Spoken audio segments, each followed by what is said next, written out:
السلام عليكم ورحمة الله وبركاته. الحمد لله نحمده ونستعينه ونستغفره، نعوذ بالله من شرور أنفسنا وسيئات أعمالنا، من يهده الله فلا مضل له ومن يضلله فلا هادي له، وأشهد أن لا إله إلا الله وحده لا شريك له، وأشهد أن محمدًا عبده ورسوله. اللهم صل على محمد وعلى آل محمد كما صليت على إبراهيم وعلى آل إبراهيم إنك حميد مجيد. اللهم بارك على محمد وعلى آل محمد كما باركت على إبراهيم وعلى آل إبراهيم إنك حميد مجيد. أما بعد، فقد قال الله تعالى في القرآن العظيم: أعوذ بالله من الشيطان الرجيم، اتقوا الله الذي تساءلون به والأرحام إن الله كان عليكم رقيبا. اتقوا الله وقولوا قولا سديدا يصلح لكم أعمالكم ويغفر لكم ذنوبكم ومن يطع الله ورسوله فقد فاز فوزا عظيما. اتقوا الله حق تقاته ولا تموتن إلا وأنتم مسلمون. إلا تنصروه فقد نصره الله إذ أخرجه الذين كفروا ثاني اثنين إذ هما في الغار إذ يقول لصاحبه لا تحزن إن الله معنا، فأنزل الله سكينته عليه وأيده بجنود لم تروها وجعل كلمة الذين كفروا السفلى وكلمة الله هي العليا والله عزيز حكيم.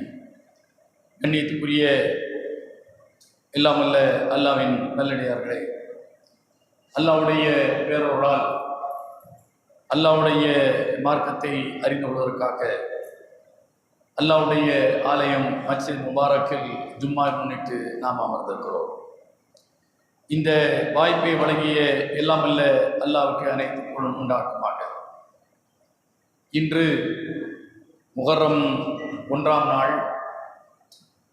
இந்த நாள் வரலாற்றில்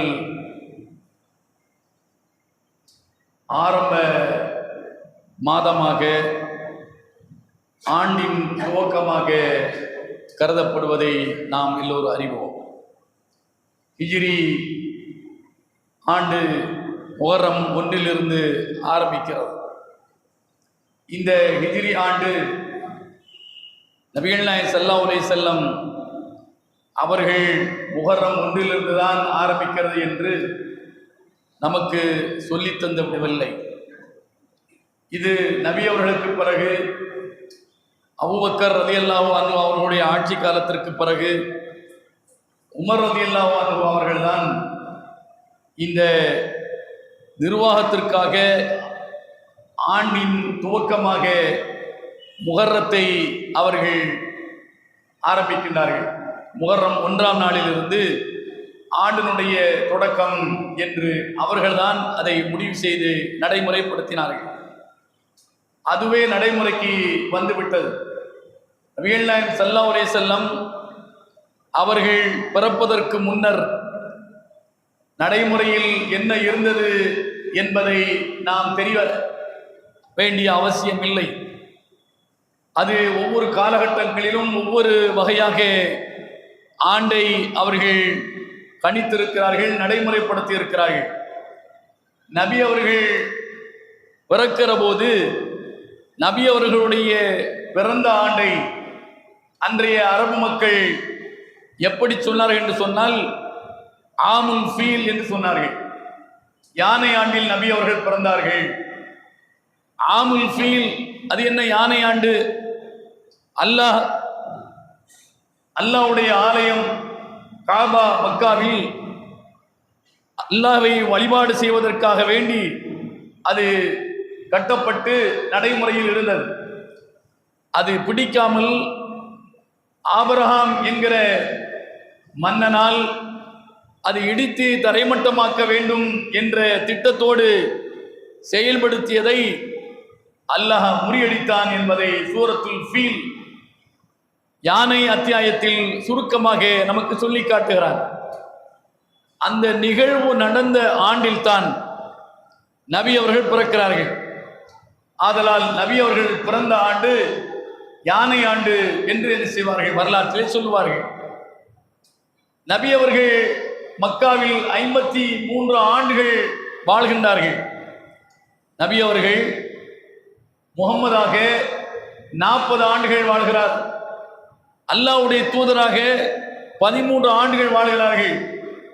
40ம் 13ம் 53 ஆண்டுகள் ஆமுல் ஃபீல், யானை ஆண்டு என்றுதான் வரலாறு பதிவு செய்திருக்கிறது.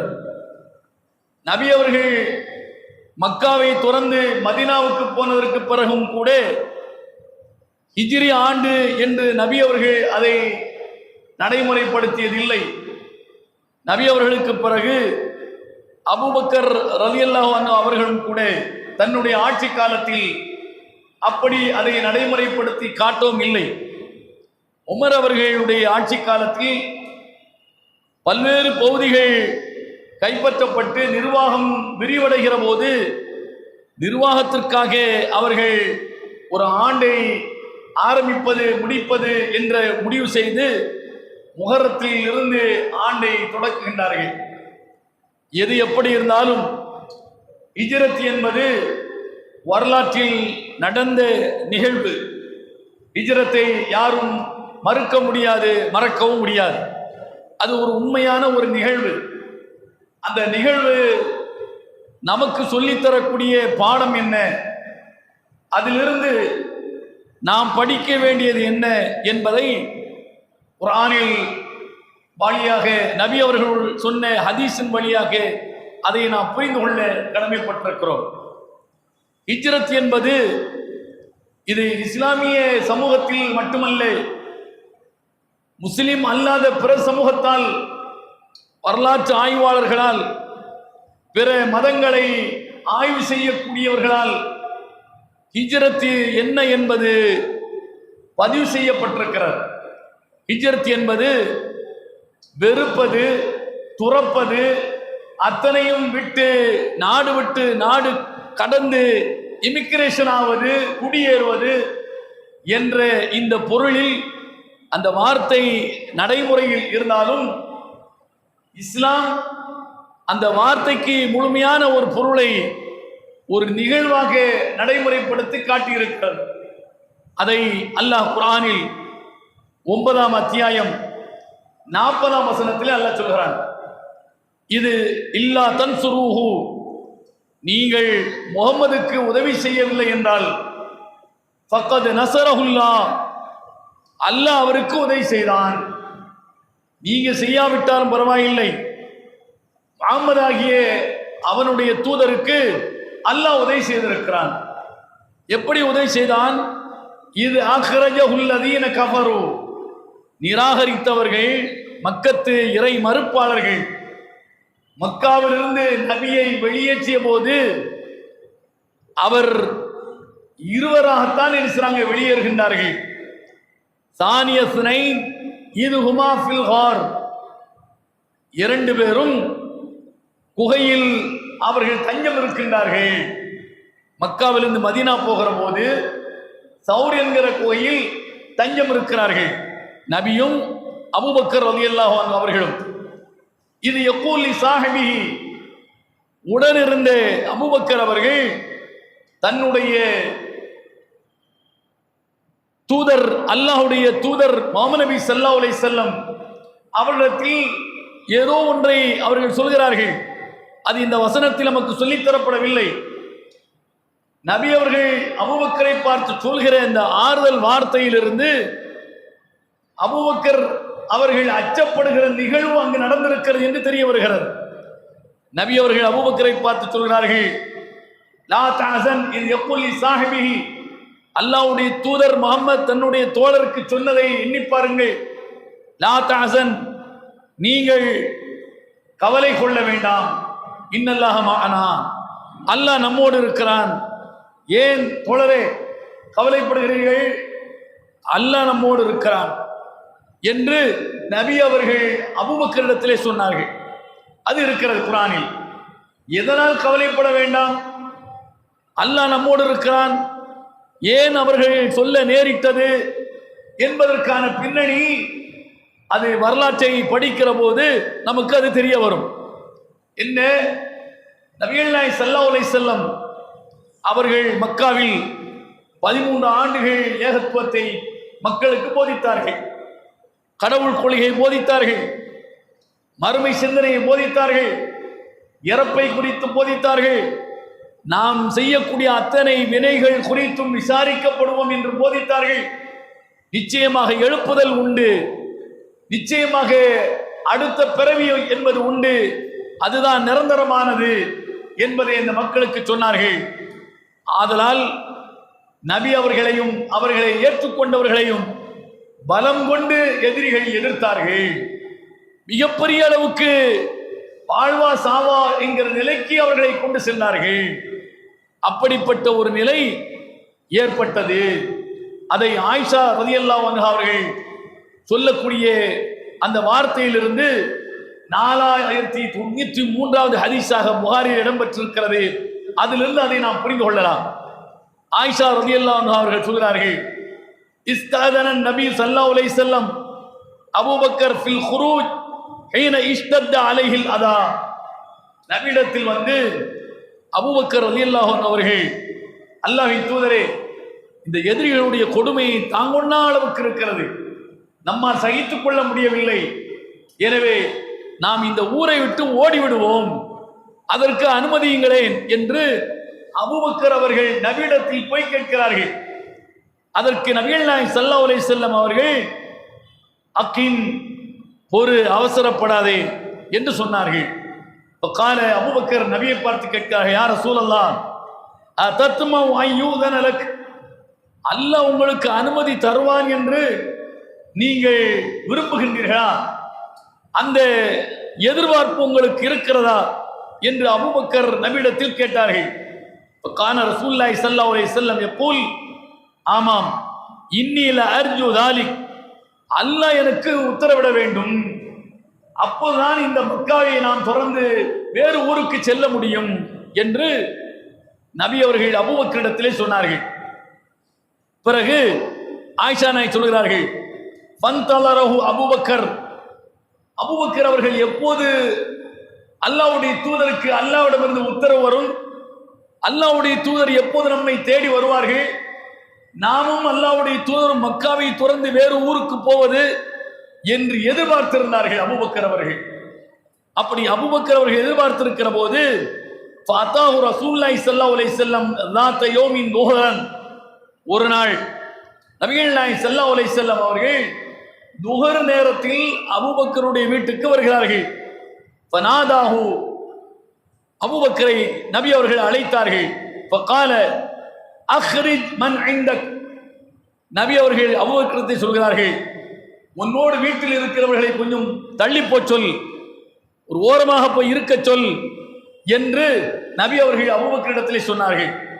ஃபகால, அபூபக்கர் சொன்னார்கள், இன்னமா ஹுவ இப்னதாய, அல்லாஹ்வின் தூதரே, அந்நியவர்கள் யாரும் என் வீட்டில் இல்லை, என்னுடைய 2 பெண் குழந்தைகள் தான் என் வீட்டில் இருக்கிறார்கள் என்று அபூபக்கர் அவர்கள் சொன்னார்கள்.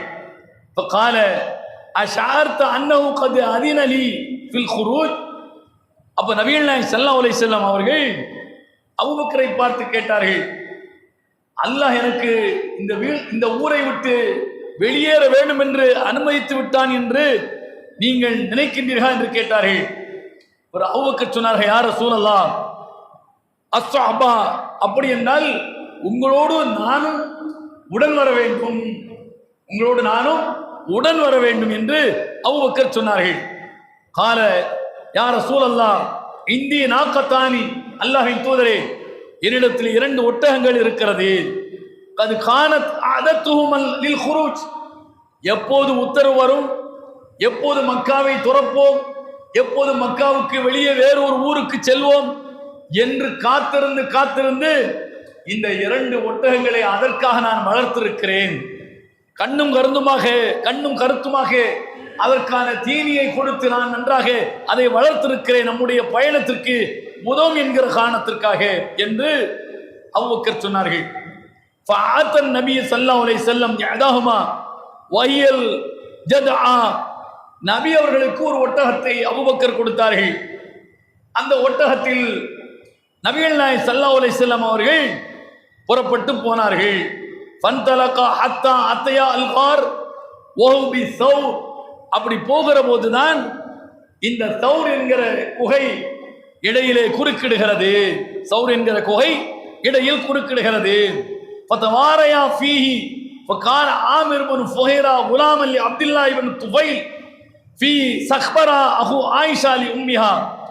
அப்படி குகையில் போய் அபூபக்கரும் நபி அவர்களும் போய் தஞ்சம் இருக்கிறார்கள். இந்த நிலையில் ஆமிர் இப்னு ஃபுஹைரா என்பவர் ஆயிஷாவுக்கு ஒரு வகையில் உறவுக்காரர். அவர் இன்னொருவருக்கு அடிமையாக இருந்து ஆடு மேய்க்கின்ற இடையராக அவர் வேலை பார்த்து வந்தார். ஆமிர் இப்னு ஃபுஹைரா அவர் பகலில் ஆடு மேய்ப்பார், மாலை நேரத்தில் ஆடு மேய்த்து விட்டு குகைக்கு போய் நபிக்கு தேவையான பாலை கலந்து கொடுத்து விட்டு மக்காவுக்கு வந்து விடுவார்.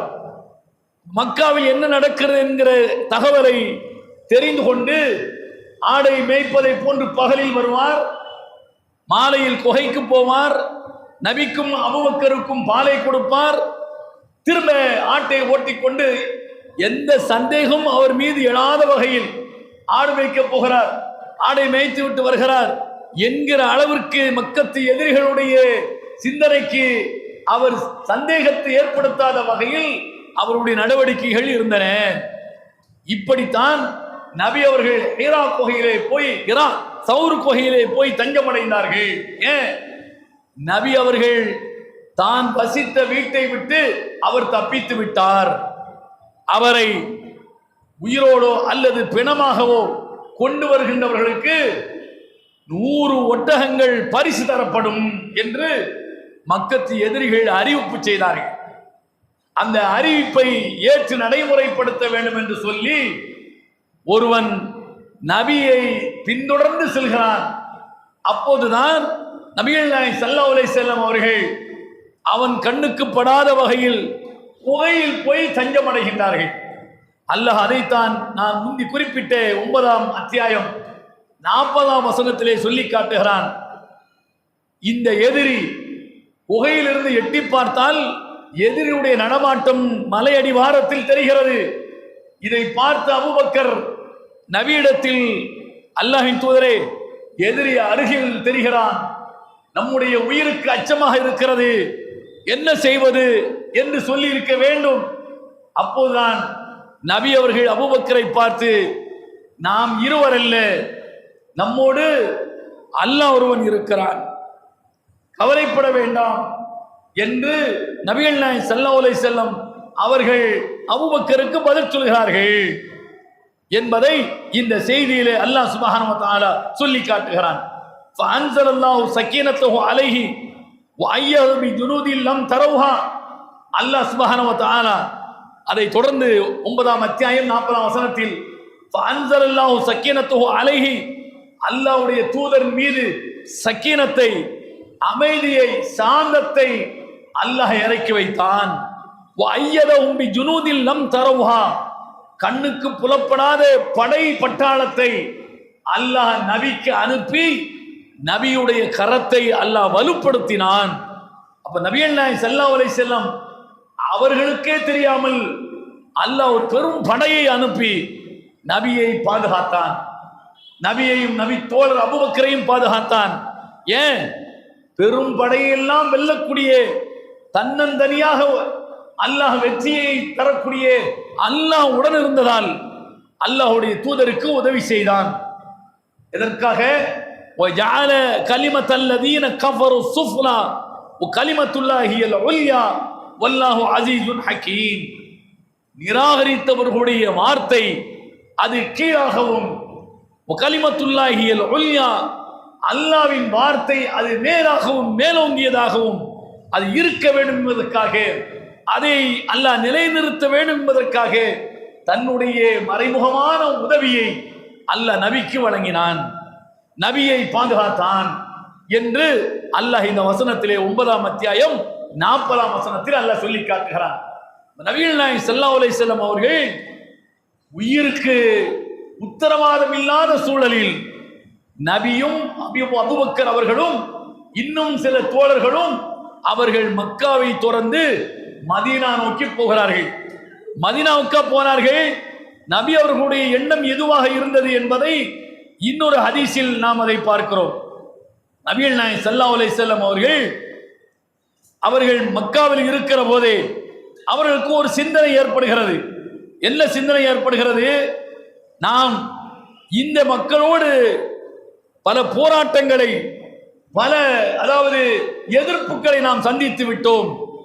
எனவே நாம் இந்த ஊரை விட்டு கிளம்ப வேண்டும் என்கிற எண்ணம் அவர்களுக்கு இருந்தது. ஆனால் அல்லாஹ்வுடைய உத்தரவு வராமல் இருந்தது. அந்த எண்ணம் இருக்கிற போது நபி அவர்கள் ஒரு கனவு காண்கிறார்கள். இதை அபூ மூசா ரலியல்லாஹு அன்ஹு அவர்கள் அறிவிக்கிறார்கள். புகாரியில் 3622வது ஹதீஸாக இடம்பெற்றிருக்கிறது. உராவு அனின் நபி ஸல்லல்லாஹு அலைஹி வஸல்லம் قال رأيت في المنام أني أهاجر من مكة إلى أرض بها نخل. நான் கனவு காட்டப்பட்டேன். நபி அவர்கள் சொல்கிறார்கள், என்ன கனவு? எங்கு பேரித்தம் பழங்கள் அதிகமாக விளையுமோ அந்த ஊருக்கு நாம் ஹிஜ்ரத் செய்து துறந்து செல்ல வேண்டும், மக்காவை துறந்து செல்ல வேண்டும் என்று எனக்கு கனவு காட்டப்பட்டது. ஆனால் அப்படி கனவு காட்டப்பட்ட போது ஒன்று நான் கண்ட கனவில் யமாமாவை நோக்கி இருக்குமோ, அங்குதான் நாம் போகிறோமோ என்று நான் கனவில் காட்டப்பட்டேன். அல்லது ஹஜரை நோக்கி இருக்குமோ என்று நான் கனவில் காட்ட. ஹஜர் என்பது ஒரு ஊர், யமாமா என்பது ஒரு ஊர். ரெண்டில் ஏதோ ஒரு ஊருக்குத்தான் நாம் ஹிஜ்ரத் செய்ய போகிறோம் என்று கனவு காட்டப்பட்டேன். அல் மதீனா யஸ்ரிப. ஆனால் கடைசியில் அல்லாஹ் மதீனா யஸ்ரிப் என்கிற அந்த மதீனாவுக்கு நீங்கள் செல்லுங்கள் என்று அல்லாஹ் எனக்கு உத்தரவிட்டான். வராயிது ஃபி ருயா ஹாதிஹி அன்னி ஹஸஸ்து ஸைஃபன் ஃபன்கதா ஸத்ரி ஃபஇதன் ஹுவ மா உஸீப மினல் முஃமினீன யௌம உஹதின். அந்த கனவில் இன்னொன்றும் நபி அவர்களுக்கு காட்டப்பட்டது. இன்னொன்று, நபிகள் நாயகம் ஸல்லல்லாஹு கனவில் இருக்கிற போது மதீனாவுக்கு போக வேண்டும் என்று அல்லாஹ் சொல்லிவிட்டான். அந்த கனவோடு சேர்த்து இன்னொன்று, நபி அவர்கள் கையில் இருந்த வாளை ஒரு உலுக்கு ஒலிக்கிறார்கள். வாளுடைய முனை ஒடிந்து கீழே விழுந்து விட்டது. ஏன் வாளை இப்படி ஆட்டியவுடன் முனை ஒடிந்து கீழே விழுந்தது? அதற்கான விளக்கம் அவர்களுக்கு தெரியாது. கனவுக்கான விளக்கத்தை சொல்கிற இடத்தில் நபி அவர்கள் இல்லை. அந்த விளக்கத்தை அல்லாஹ் யூசுப் நபிக்குத்தான் அல்லாஹ் கற்றுக் கொடுத்தான். நபிகள் நாயகம் ஸல்லல்லாஹு அலைஹி வஸல்லம் அவர்களுக்கு அல்லாஹ் கற்றுக் கொடுக்கவில்லை. அல்லாஹ் பின்னர் காட்டி கொடுக்கிறார். ஒரு உலுக்கில் வாளுடைய முனை ஒடிந்து கீழே விழுந்தது. இன்னொரு தடவை உலுக்கிற போது அந்த வாளுடைய முனை ஒடிந்தது, சரியாகிவிட்டது. இந்த இரண்டுக்குமான விளக்கம் பின்னாளில் தெரிய வந்தது. எப்போது?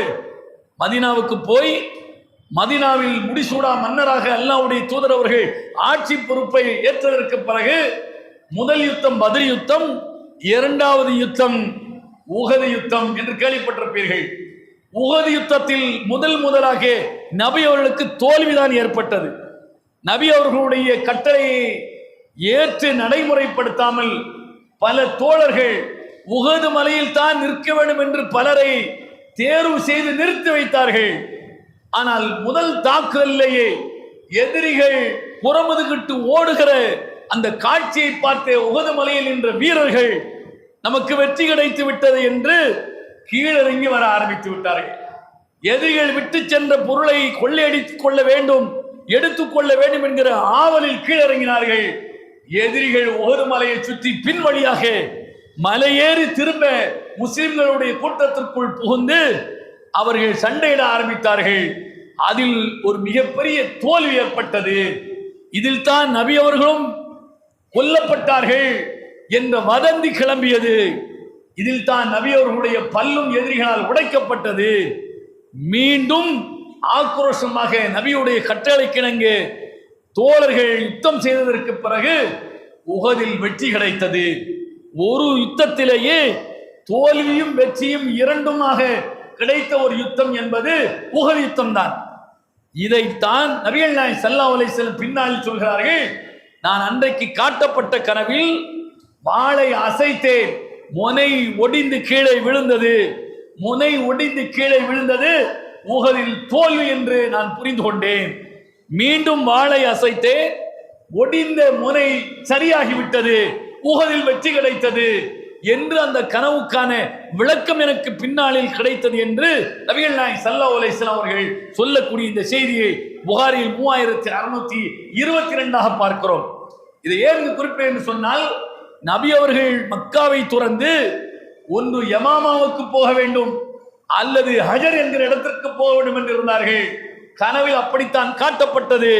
ஆனால் கடைசியில் நபி அவர்கள் மதீனாவுக்கு போக வேண்டும் என்று அல்லாஹ் முடிவு செய்து யஸ்ரிபை நோக்கி போ என்று அல்லாஹ் கட்டளையிட்டார் என்பதை இந்த செய்தியிலே பார்க்கிறோம்.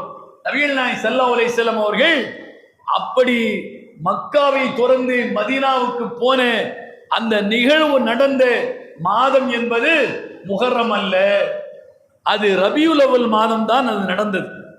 ரபியுல் அவ்வல் மாதத்தில் தான் இந்த நிகழ்வே நடக்கிறது. மக்காவை துறந்து மதீனா போகிற போது வழியிலே சௌரில் தஞ்சமடைகிறார்கள். எதிரிகள் அங்கிருந்து அதை விட்டு அவர்கள் விலகி சென்றதற்கு பிறகு உரிய அல்லாவின் பாதுகாப்போடு மதீனா போய் சேர்வதற்கு முன்னர் மதீனாவுக்கு முன்னால் குபா என்கிற இடத்தில் 4 நாட்கள் நபி அவர்கள் தங்குகிறார்கள். குபா என்கிற இடத்தில் அல்லாவை வழிபாடு செய்வதற்காக கட்டப்பட்ட அந்த ஆலயத்தில் 4 நாட்கள் அவர்கள் தொழுகின்றார்கள். பிறகுதான் வெள்ளிக்கிழமை நேரத்தில் வெள்ளிக்கிழமை அன்று மதீனா போய் சேர்கிறார்கள். மதீனாவில் அனாதை ஏழை சிறுவர்கள் இருவருக்கான இடத்தை காசு கொடுத்து வாங்கி மஸ்ஜித் நபவி என்கிற பள்ளிவாசலை கட்டுகின்றார்கள் என்பதை வரலாற்றிலே நாம் பார்க்கிறோம். இது எதற்காக நடந்தது? சொத்து தகராறா? இல்லை. குடும்ப தகராறா? இல்லை. அண்ணன் தம்பி சண்டையா? இல்லை. கொள்கைக்கான சண்டை. கொள்கையை நிலைநிறுத்துவதற்காக, கொள்கைப்படி வாழ்வதற்காக, இஸ்லாத்தின் அடிப்படையில் இறுதி வரை வாழ வேண்டும் என்கிற அந்த உறுதியை நிலைநிறுத்துவதற்காக நபி அவர்கள் பெரும் போராட்டத்தை சந்திக்க வேண்டியிருந்தது. உயிருக்கே உத்தரவாதம் இல்லாத நிலை ஏற்பட்டது. அல்லாஹ்வுடைய உத்தரவுக்கிணங்க நபிகள் நாயகம் ஸல்லல்லாஹு அலைஹி வஸல்லம் அவர்கள் மக்காவை விட்டு மதீனாவுக்கு போகிறார்கள். சொந்தம், பந்தம், உறவு, ஒட்டு, சொத்து அத்தனையும் துறந்து அல்லாஹ்வுடைய தூதர் அவர்கள் ஒரு மிகப்பெரிய தியாகத்தை அவர்களும் அவர்களை ஏற்றுக்கொண்டு தோழர்களும் மிகப்பெரிய தியாகத்தை செய்து மதீனாவுக்கு பிரவேசிக்கின்றார்கள். அந்த நிகழ்ச்சியை தான் வரலாற்றிலே ஹிஜ்ரத் என்று நாம் என்ன செய்கிறோம், பார்க்கிறோம். ஹிஜ்ரத் என்று வரலாறு நமக்கு சொல்லித் தருகிறது. ஹிஜ்ரத் என்பது வெறுப்பது, துறப்பது, நாடு விட்டு நாடு சென்று குடியேறுவது என்கிற இந்த பொருளில், அந்த அரபு வார்த்தைக்கு இந்த பொருள் இருந்தாலும் நடைமுறையில் இதுதான் என்பதை அல்லாஹ்வின் தூதரின் வழியாக அல்லாஹ் நிகழ்த்தி காட்டியிருக்கிறான். அப்படிப்பட்ட அந்த ஹிஜ்ரத், அதற்கான பரிசு என்ன என்பதை அல்லாஹ் திருக்குர்ஆனிலே குறிப்பிடுகிறான். வாஹிரு தாவானா அல்ஹம்துலில்லாஹி ரப்பில் ஆலமீன்.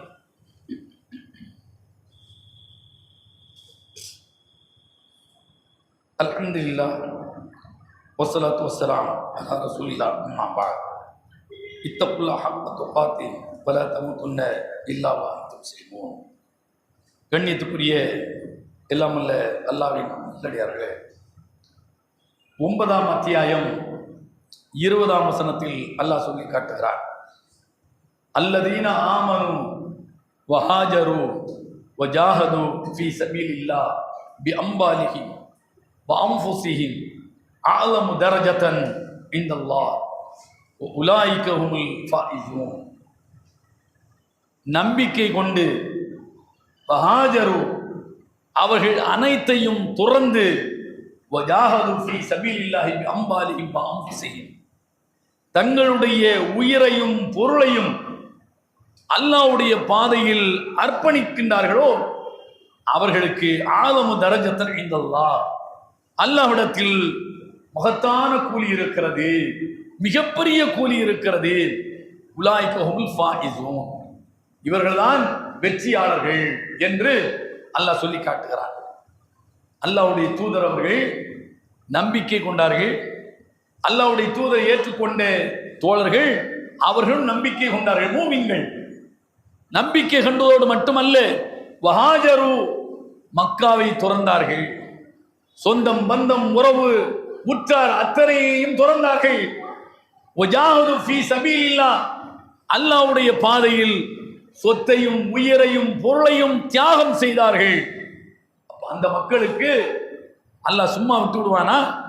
ஆலமு தரஜத்தன் இன்தல்லாஹ், அல்லாஹ்விடத்தில் மகத்தான கூலி இருக்கிறது என்று அல்லாஹ் சொல்கிறான். மிகப்பெரிய கூலி. நபி அவர்களுக்கு நபியாக இருந்ததற்கான கூலி, நபி அவர்கள் அல்லாஹ்விடமிருந்து தனக்கு ஒரு பெரிய பொறுப்பு தரப்பட்டிருக்கிறது என்பதற்காக நமக்கு உச்சபட்சமான பரிசை அல்லாஹ் தந்து விடுவான் என்று இல்லாமல், அந்த நம்பிக்கையை ஏற்றுக்கொண்டு அதை நடைமுறைப்படுத்துகிற போது ஏற்பட்ட இடர்கள், ஏற்பட்ட சங்கடங்கள், ஏற்பட்ட கஷ்டங்கள், தியாகங்கள் அத்தனையும் நபி அவர்கள் முதலாளாக இருந்து அத்தனையும் அவர்கள் சந்தித்தார்கள். அப்படி சந்தித்ததால் அல்லாஹ் அவர்களுக்கு மகத்தான கூலியை வைத்திருக்கிறார். அவருக்கு பிறகு தோழர்களுக்கும் அடுத்தடுத்து வந்து இந்த தியாகத்தில் பங்கெடுத்துக் கொண்ட அத்தனை தோழர்களுக்கும் அல்லாஹ் மகத்தான கூலியை வைத்திருக்கிறான் என்பதை இந்த வசனத்தில் அல்லாஹ் சொல்லி காட்டுகிறான். 16ஆம் அத்தியாயம் 41ஆம் வசனத்தில் அல்லாஹ் குறிப்பிடுகிறான், வல்லதீன ஹாஜரு ஃபில்லாஹ் மின் பஅதி மா துலிமு லனுபவ்வி அன்னஹும் ஃபித் துன்யா ஹஸனா வல அஜ்ருல் ஆখিরাতি அக்பர் லவ் கானு யஅலமூன். வல்லதீன ஹாஜரு ஃபில்லாஹ், அல்லாஹ்வுக்காக யார் ஹிஜ்ரத் செய்கின்றார்களோ, யார் சொந்தம் பந்தம் சொத்து சுகம் அத்தனையும் துறந்து யார் அல்லாஹ்வுக்காக குடியேறுகின்றார்களோ, வேறு நாட்டில் போய் குடியேறுகின்றார்களோ, எதற்காக? கொண்ட ஈமானை காத்துக் கொள்வதற்காக, நம்பிக்கையை தக்க வைத்துக் கொள்வதற்காக, முஸ்லிமாகவே வாழ வேண்டும் என்பதற்காக.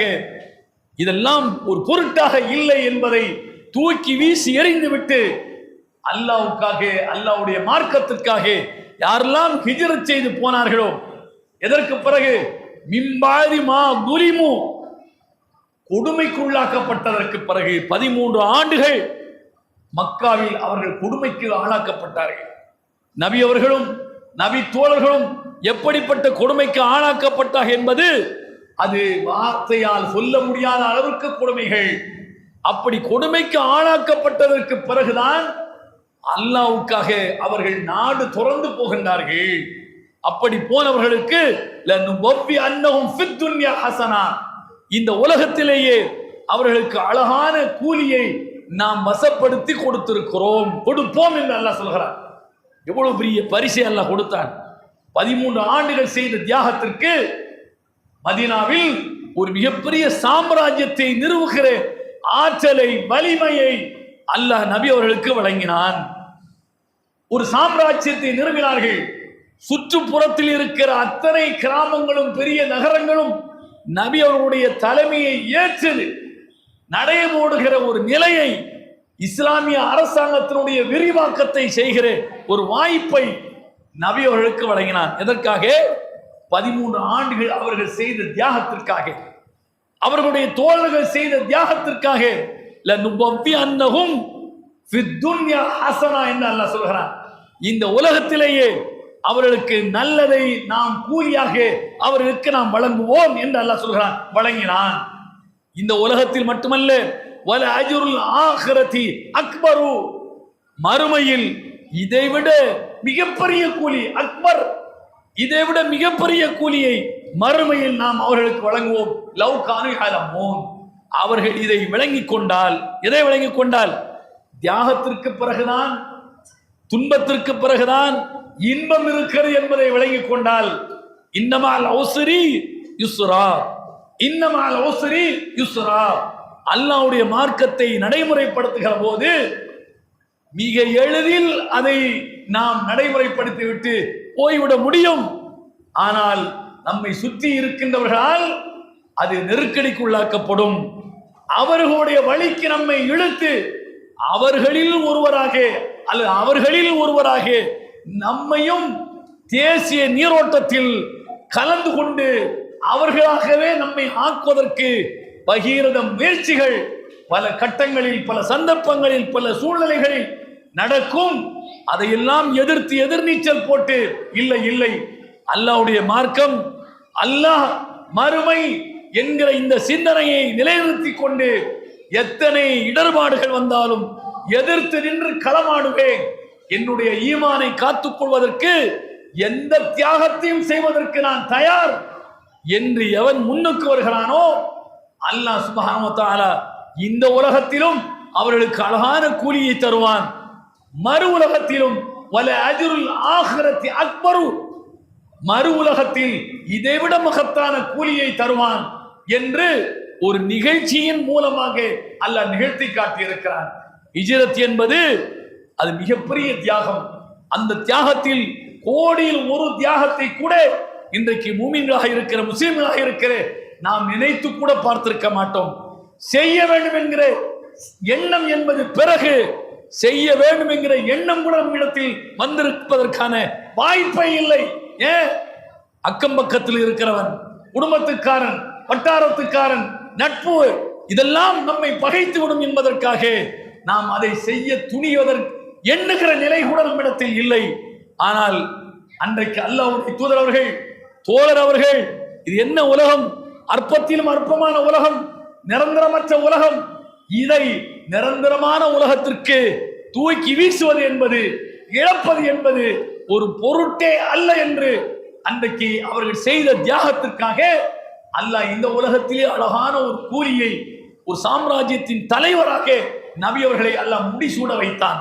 அவர்களை தொடர்ந்து வந்த தோழர்கள், கலீஃபாக்கள், அவர்களும் ஜனாதிபதியாக ஆகிற ஒரு பெரும் பாக்கியத்தை அல்லாஹ் இந்த உலகத்திலே அவர்களுக்கு ஏற்படுத்தி கொடுத்தான். அத்தோடு அல்லாமல் மறுமையிலும் மிகப்பெரிய பரிசை அல்லாஹ் அவர்களுக்கு வழங்க காத்திருக்கிறான். அந்த தியாகம் நம்மிடத்தில் இருக்கும் என்று சொன்னால் நமக்கும் தான் இந்த உலகத்தில் நல்ல பரிசை தருவான், மறுமையும் அதைவிட சிறந்த மிகப்பெரிய பரிசை தருவான் என்பதைத்தான் இந்த ஹிஜ்ரத் என்கிற வரலாறு நமக்கு உணர்த்துகிறது. புரிந்து செயல்படுகின்றவர்களாக உங்களையும் என்னையும் எல்லாம் ஆக்கிரவானாக. வாஹர தாவனம் அல்ஹம்துலில்லாஹி ரப்பில் ஆலமீன்.